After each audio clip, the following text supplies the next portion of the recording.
Hello friend, आप सभी का हमारे यूट्यूब चैनल ब्राइट बुद्धि में आप सभी का स्वागत है। तो आज हम पढ़ेंगे अध्याय 3 क्लास 6 की साइंस की किताब, जिसमें शीर्षक है तंतु से वस्त्र तक।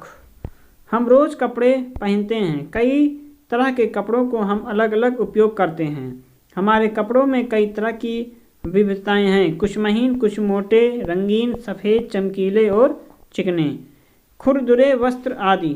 आपने भी कई वस्त्र देखे होंगे। आपने मित्रों से चर्चा करिए कौन कौन से कपड़े आप पहनते हुए, क्या मौसम के अनुसार आप कपड़े बदलते, क्या पहनने के अलावा कपड़े के और भी उपयोग हैं, आखिर ये कपड़े आए कहाँ से, कैसे बनते हैं ये कपड़े। क्रियाकलाप 1। आप अपने माता पिता के साथ पर्व त्योहार के समय नए कपड़े खरीदने दुकान गए होंगे। वहाँ विभिन्न प्रकार के वस्त्र विभिन्न रंगों के सजे रहते हैं। दुकानदार समझाता है कि कुछ कपड़े रेशमी, कुछ सूती, कुछ ऊनी, कुछ कृत्रिम या टेरिकॉट आदि के होते हैं। क्या आप इनकी विविधता की पहचान कर सकते हैं? अपने नज़दीक के दर्जी की दुकान पर जाइए तथा वहाँ से कुछ कपड़े की कतरनें इकट्ठी कीजिए। कपड़े की प्रत्येक कतरन को छू कर अनुभव कीजिए। अलग अलग तरह के कपड़े की कतरनें अपनी कॉपी में चिपकाएं तथा अपने मित्र, दर्जी या माता पिता की सहायता से कपड़े का प्रकार भी लिखिए, जैसे सूती, ऊनी, रेशमी, पॉलिस्टर, टेरिकॉट आदि। क्रियाकलाप 2। अपने स्वेटर बनाते हुए को या अपने आसपास किसी को देखा होगा। स्वेटर बनाने की प्रक्रिया को ध्यान से देखें। स्वेटर एक धागे की बुनाई कर बनाया जाता है।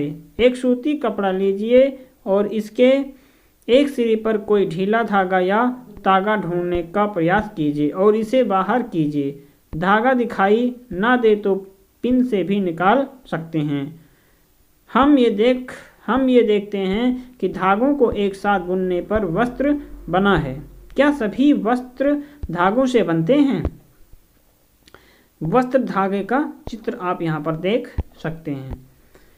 कॉपी पर जो वस्त्र आपने चिपकाए हैं उनके नीचे उनके धागे भी लगाएं। ये धागे कैसे बनते हैं? आपने सुई में धागा तो पिरोया होगा, यदि नहीं पिरोया तो पिरो कर देखिए। कई बार धागे का अगला सिरा कुछ पतली लड़ियों में पृथक हो जाता है, अर्थात अलग हो जाता है। ऐसा होने पर सुई में धागा पिरोना मुश्किल हो जाता है। धागे की ये पतली लड़ी और भी पतली लड़ियों से मिलकर बना होता है, जिन्हें तंतु कहा जाता है। क्या सभी प्रकार के धागे सूत, जूट, रेशम तंतु से बनते हैं? इन धागों को खोलकर देखिए। कुछ वस्त्र जैसे सूती, रेशमी, जूट, ऊनी के तंतु पौधों व जंतुओं से प्राप्त होते हैं। इन्हें प्राकृतिक तंतु कहते हैं। सूत कपास से, रेशमी सूत रेशम के कीटों से और ऊन भेड़, ऊंट, बकरी आदि से प्राप्त किया जाता है। इसके अलावा केले के पत्ते एवं तने, बांस से भी तंतु प्राप्त किया जाता है। हजारों वर्षों तक प्राकृतिक तंतुओं से ही वस्त्र बनाए जाते थे। पिछले 100 वर्षों से ऐसे रासायनिक पदार्थों जिनके स्रोत पौधे व जंतु नहीं हैं से तंतुओं का निर्माण किया जा रहा है। इन्हें मानव निर्मित तंतु कहते हैं, जैसे पॉलिस्टर, नायलॉन, एक्रिलिन आदि। कुछ पादप तंतु मतलब कि कुछ पौधों के द्वारा प्राप्त किए गए तंतु, जैसे रुई। क्या आपने कभी दीपक या डिबिया के लिए रुई से बत्तियां बनाई हैं? इस रुई का उपयोग गद्दों, रजाइयों अथवा तकियों में किया जाता है। थोड़ी रुई लीजिए, इसे खींचकर पृथक कीजिए, मतलब कि अलग कीजिए और इसके किनारों को ध्यान से देखिए। आपने क्या देखा? ये छोटी पतली लड़ियां जिन्हें आप देख रहे हैं कपास के तंतुओं से बनी हैं। या तो आप जानते ही हैं कि रुई कहाँ से आती है। साधारणतः कपास के पौधे वहाँ उगाए जाते हैं जहाँ की मिट्टी काली, जलवायु गर्म होती है। हमारे देश में क्या आप ऐसे कुछ राज्यों के नाम बता सकते हैं जहाँ कपास की खेती की जाती है? कपास के पौधे के लिए किस भाग से रुई बनती है, इसके बारे में आप शिक्षक और गांव के बुजुर्गों से पता कीजिए। क्या आपने ऐसा कपास का खेत देखा है जो कपास चुने जाने के लिए तैयार हो चुका है? कपास के फूल काफ़ी विकसित हो जाने पर उजले उजले रुई के गोलक के रूप में दिखाई देने लगते हैं, जिन्हें कपास गोलक कहा जाता है। तो आप यहाँ पर देख सकते हैं जो सफ़ेद सफ़ेद दिखाई कपास का ये पौधा। और कपास के पौधे के लिए कौन सी मिट्टी ज़्यादा ज़रूरी होती है? तो ये काली मिट्टी ज़्यादा उपयुक्त है। यहाँ पर आप देख सकते हैं ये इम्पॉर्टेंट है, कपास की खेती की जाती है। कपास के पौधे के लिए ये काली मिट्टी ज़्यादा उपयुक्त है, तो ये आप नोट कर सकते हैं। साधारणतया पौधों से कपास को हाथों से चुना जाता है। इसके बाद बड़े बड़े मशीन की सहायता से कपास को बिनोले से अलग किया जाता है। इस क्रिया को कपास का ओटना कहते हैं।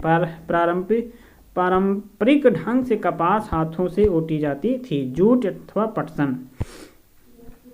पटसन तंतु को पटसन के पौधे के तने से प्राप्त किया जाता है।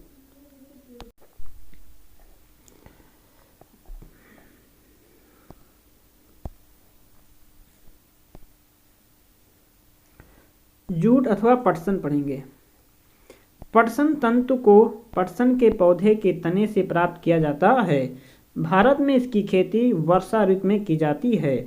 तो पढ़ सकते हैं कि पटसन की खेती कब की जाती है, तो ये वर्षा ऋतु में किया जाता है। भारत में पटसन को प्रमुख रूप से पश्चिमी बंगाल, बिहार, असम में उगाया जाता है। बिहार के कटिहार, मधेपुरा, सहरसा, खगड़िया, सुपौल, दरभंगा जिलों में जूट अधिक उगाया जाता है।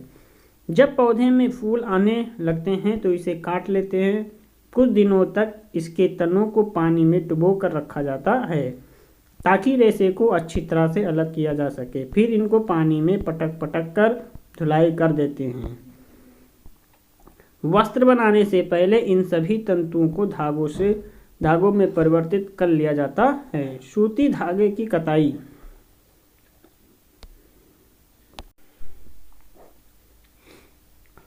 सूती धागे की कताई। आप स्वयं सूती धागा बनाने का प्रयास कर सकते हैं। चलिए क्रियाकलाप 3 में देखेंगे और सूती वस्त्र कैसे बनाया जाता है। एक हाथ में रुई पकड़िए, दूसरे हाथ के अंगूठे तथा तर्जनी के बीच की कुछ रुई को चुटकी में पकड़िए। इसे धीरे धीरे रुई से बाहर की ओर खींचिए तथा रेशे को लगातार ऐंठते भी रहिए। क्या आप धागा बना सके? रेशों से धागा बनाने की प्रक्रिया को कताई कहते हैं। इस प्रक्रिया में रुई के एक पुंज से रेशे को खींचकर ऐंठते हैं। ऐसा करने से रेशे आपस में गुंथ जाते हैं और धागा बन जाता है। कताई के लिए तकली का उपयोग किया जाता है। हाथ से चलाने वाली कताई में उपयोग होने वाली एक अन्य युक्ति चरखा है। चरखे के उपयोग को राष्ट्रपिता महात्मा गांधी ने स्वतंत्रता आंदोलन के एक पक्ष के रूप में लोकप्रियता प्रदान की थी। उन्होंने लोगों को हाथ से कते धागों से बुने वस्त्र को पहनने तथा ब्रिटेन को मिलों में बने आयातित कपड़ों का बहिष्कार करने के लिए प्रोत्साहित किया था।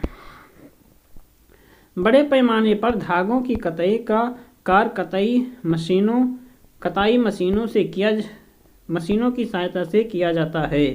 कताई के पश्चात धागों का उपयोग वस्त्र बनाने में उपयोग किया जाता है। धागे से वस्त्र बनाने की कई विधियां हैं। इनमें 2 प्रमुख विधियां बुनाई तथा बंधाई हैं।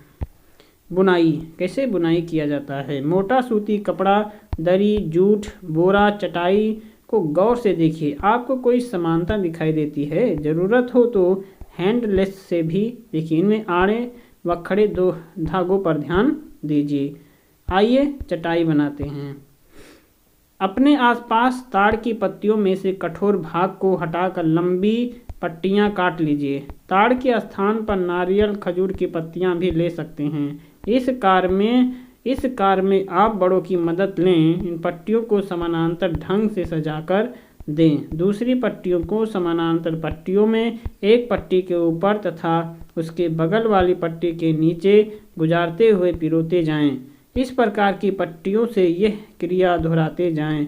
आपकी एक छोटी चटाई तैयार हो जाएगी। इस प्रकार आप कागज़ की पट्टियाँ बनाकर चटाई भी बना सकते हैं। जिस ढंग से आपने चटाई बुनी, लगभग उसी ढंग से धागों के 2 सेटों को बुनकर वस्त्र बुने जाते हैं। धागे वास्तव में ताड़ या कागज़ की पट्टियों की तुलना में बहुत पतले होते हैं। वस्त्रों की बुनाई करघा पर की जाती है। करघे या तो हाथों से चलने वाले होते हैं अथवा मशीनों से जो बिजली से चलने वाले होते हैं। बंधाई, क्या आपने कभी स्वेटर बुनते हुए देखा? बंधाई में किसी एकल धागे का उपयोग वस्त्र बनाने में किया जाता है। आपने कभी किसी फटे हुए स्वेटर से धागे को खींच कर देखा है? जब ऐसा करते हैं तो क्या होता है? वो धागा लगातार खींचता चला जाता है, वस्त्र उधड़ता जाता है। मोजे और बहुत से ऐसे वस्त्र बंधाई द्वारा बनाए जाते हैं। बंधाई हाथों से मशीनों द्वारा भी की जाती है। बुनाई और बंधाई का उपयोग अलग अलग तरह के वस्त्रों के निर्माण में किया जाता है। इन कपड़ों से पहनने के अलग अलग वस्त्र तैयार किए जाते हैं। वस्त्रों का इतिहास, आपने कभी सोचा कि प्राचीन काल में लोग पहनने के लिए किस सामग्री का उपयोग किया करते थे? वस्त्रों के विषय में प्रमाणों से ऐसा प्रतीत होता है कि प्रारंभ में लोग वृक्षों की छाल, वल्क या बड़ी बड़ी पत्तियों अथवा जंतुओं के चमड़े से अपने शरीर को ढकते थे। कृषि के विकास के लिए साथ समुदाय में रहना शुरू करने के बाद लोगों ने पतली पतली टहनियों तथा घास को बुनकर चटाइयाँ, टोकरियाँ बनाना सीखा। लताओं, जंतुओं की ऊन अथवा बालों को आपस में ऐंठन दे करके लंबी लड़ियाँ बनाई जाती थीं। इनको बुनकर वस्त्र तैयार किए जाते थे। पुराने ज़माने में भारतवासी रुई से बने वस्त्र पहनते थे। पुराने ज़माने में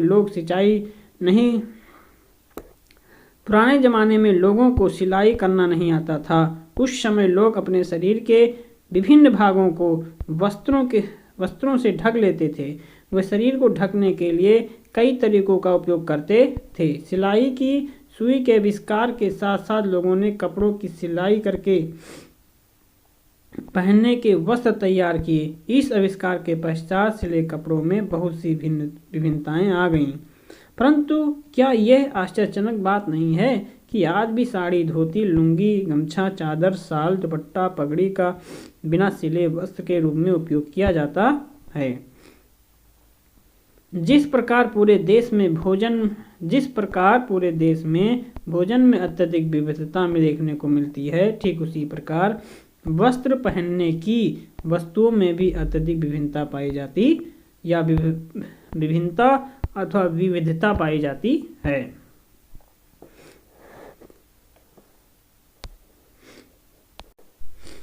आइए कुछ नए शब्द हैं इंग्लिश के तो देख सकते हैं। रुई, कॉटन, तंतु को फाइबर कहते हैं, कताई को स्पैनिंग कहते हैं, धागा, थ्रेड, वस्त्र, क्लोथ। तो ये सारी कुछ इंग्लिश वर्ड्स हैं, आप इसको कंप्लीट देख सकते हैं। आइए, क्या हमने सीखा एक सरसी निगाह में? वस्त्र सामग्री अथवा वस्त्रों में विविधता होती हैं, जैसे कि सूती, रेशमी, ऊनी और पॉलिस्टर। वस्त्र सामग्री अथवा वस्त्रों में भी विभिन्नताएं होती हैं। वस्त्र धागों से बनते हैं जिन्हें तंतुओं से बनाया जाता है। तंतु या तो प्राकृतिक होते हैं अथवा मानव निर्मित होते हैं। रेशम, ऊन, जूट कुछ प्राकृतिक तंतु हैं, जबकि जैसे नायलॉन, पॉलिस्टर कुछ मानव निर्मित तंतु के उदाहरण हैं। रुई और जूट जैसे तंतु पौधों से प्राप्त होते हैं। तंतुओं से धागा बनाने की प्रक्रिया को कताई कहते हैं और धागों की बुनाई और बंधाई से वस्त्र बनता है। यहाँ पर कुछ क्वेश्चन हैं जिसमें तंतुओं को प्राकृतिक अथवा मानव निर्मित में विभक्त किया गया है, तो ये अब आप आसानी से कर सकते हैं।